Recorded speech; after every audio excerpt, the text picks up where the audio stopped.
فیض کے کلام کے اندر جو ایک خاص بات میں سمجھتا ہوں جو مجھے بہت زیادہ پسند ہے کہ مایوسی کہیں بھی نظر نہیں آتی. کہیں بھی آپ کو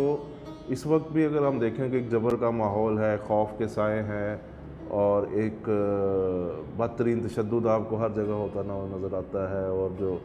امیر اور غریب کی تقسیم ہے وہ مسلسل بڑھتی چلی جا رہی ہے اور خلیج میں اضافہ ہوتا چلا جا رہا ہے. اور جس طرح مارکس نے کہا تھا کہ سماج کے ایک حصے پہ دولت کے انبار لگے جاتے ہیں جبکہ دوسرے حصے کے اوپر بھوک، غربت اور محرومی بڑھتی چلی جاتی ہے. اور اس حوالے سے جو عمومی تاثر اس وقت اگر کوئی سماج کے اندر کسی سے بحث کریں، کسی سے گفتگو کا آغاز کریں تو اور یہ جو ادیب ہیں ان کے اندر بھی ہمیں یہ جو سطح سے نیچے نہیں دیکھ پاتے اور جو ہم سمجھتے ہیں کہ بونے ہوتے ہیں وہ پھر مایوسی میں چلے جاتے ہیں. وہ بالکل کسی جنگل کے اندر بھاگ جانے کی بات، فرار کا راستے تلاش کرنے کی بات کرتے ہیں، اور بالکل جو ہے وہ ہمیں نظر آتا ہے کہ ایسے نظریات، ایسے فلسفوں کی ترویج شروع ہو جاتی ہے جو حقیقت کا ہی انکار کر دیتے ہیں. وہ کہتے ہیں کہ یہ حقیقت ہے ہی نہیں ہے اور خیالی دنیا کے اندر کھو جانے کی بات کرتے ہیں. جبکہ فیض کی تمام کلام میں ایک لڑائی کی بات نظر آتی ہے. بول کے لب آزاد ہیں تیرے، بول زباں اب تک تیری ہے، کہ کہہ رہے کہ لڑو آگے جدو. بول کے لب آزاد ہے تیرے، بول زباں اب تک تیری ہے. جو کوئے یار سے نکلے تو سوئے دار چلے، اور ہر جگہ کے اوپر آپ کو ایک جدوجہد کا اور ایک لڑنے کا اور سماج کو تبدیل کرنے کا جو ایک حوصلہ نظر آتا ہے. اور یہ میں سمجھتا ہوں کہ بہت ہی ایک اہم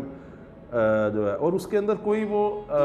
ہمیں نظر آتا ہے کہ جو فیض کے کلام کی خاص بات یہ ہے کہ جو جدوجہد کی بات کر رہے ہیں، لڑائی کی بات کر رہے ہیں، سب کچھ تبدیل کر دینے کی بات کر رہے ہیں، وہ کوئی مصنوعی نہیں ہے، وہ اپنی طرف سے مسلط نہیں کر رہے. وہ اسی سماج کی حقیقتوں کے اندر سے وہ بیان کر رہے ہیں کہ اس سماج کے اندر جو لوگ ہیں ان کے اندر اتنی صلاحیت ہے، ان کے اندر اتنی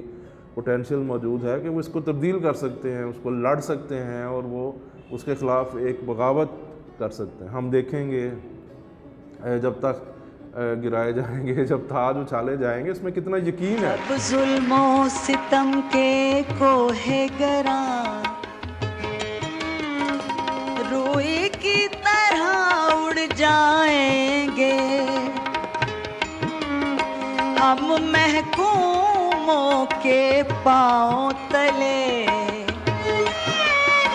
یہ دھرتی دھڑ دھڑ دھڑکے گی، اور اہل حکم کے سر اوپر جب بجلی کڑ کڑ کڑکے گی. شاعری میں یا فیض کے پاس آپ کو یقین کتنا، صرف اسی کو ہی کلام کو دیکھ لیں، ہم دیکھیں گے کو کہ کتنا کہ ہم دیکھیں گے، لازم ہے کہ ہم بھی دیکھیں گے. آج دنیا کے اندر اگر آپ ادیبوں کو، شاعروں کو، کسی بھی فنکار کو اٹھا کے دیکھ لیں، کسی کے پاس آپ کو اتنا یقین نظر آتا ہے؟ سب سے پہلے تو وہ شکوک و شبہات ہی نہیں ختم ہوتے. اور جو ہمیں یونیورسٹیوں میں جو مدرسانہ سارا طرز تعلیم ہے اس میں تو یہی کہا جاتا ہے کہ شکوک و شبہات کچھ بھی حتمی نہیں ہے، یقینی نہیں ہے، اور ایک کنفیوژن ہر جگہ نظر آتی ہے. کنفیوز ہونا جو ہے وہ علم کی جو ہے معراج بنا دیا گیا آج کی. جو جتنا زیادہ کنفیوز ہے، جس کی بات جتنی زیادہ سمجھ نہیں آ پا رہی، وہ اتنا ہی زیادہ مہان ہے.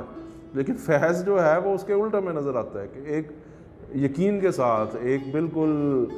کلیئر کٹ ہمیں جو ہے وہ واضح طور پر نظر آتا ہے کہ بھئی ہم دیکھیں گے، لازم ہے کہ ہم بھی دیکھیں گے. اور ایک بھرپور یقین ہے. اور کس پہ یقین ہے؟ کوئی اپنی ذاتی بات نہیں کر رہا، کوئی اپنی ذات کی، فرد کی کوئی معراج کی، کوئی اپنی جس کو کہتے ہیں کہ شاعرانہ تعلی اس کے اندر موجود نہیں ہے، بلکہ ایک سماج کی بغاوت کی بات کر رہا ہے، ایک انقلاب کی بات کر رہا ہے، ایک جدوجہد کی، کہ اس سماج کے اندر جو پسے ہوئے طبقات ہیں، جو محروم ہیں، جو ظلم اور جبر کا شکار ہیں، وہ باہر نکلیں گے اور بغاوت کریں گے اور تخت گرائیں گے اور تاج اچھالیں گے. اور یہی جو یقین ہے، جب یہ انقلابیوں تک پہنچتا ہے، جب اقبال بانو کی گائیکی کے ذریعے پہنچتا ہے یا کسی سٹیج سے کوئی مقرر اگر اس کو اپنی شعلہ بیانی کے تحت بیان کرتا ہے، تو لاکھوں لوگوں کے اندر وہ یقین جو ہے وہ ایک نئے ان کی تاروں کو چھیڑتا ہے، اور وہ میں سمجھتا ہوں کہ وہ پورے لاکھوں دلوں تک پہنچتے ہیں. ابھی پچھلے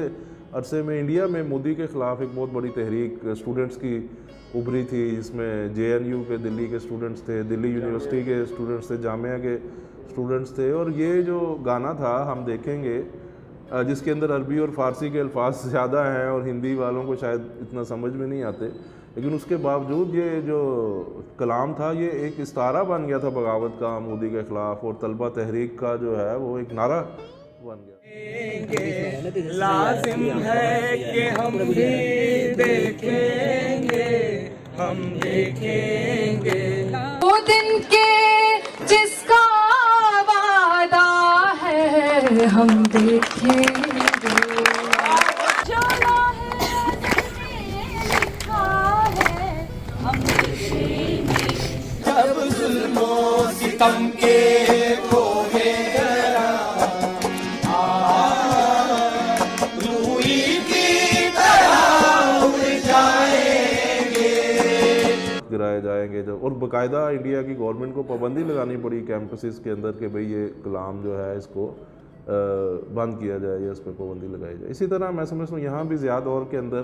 یہ کلام جب گایا گیا پہلی دفعہ لاہور میں ہی الحمرا ہال میں، تو ایسے لگتا تھا کہ ہال کی چھت اڑ جائے گی، اتنے بھرپور طریقے سے نعرے بازی ہوئی اور شور مچا، اور اقبال بانو اس دن کالی ساڑی پہن کر آئی۔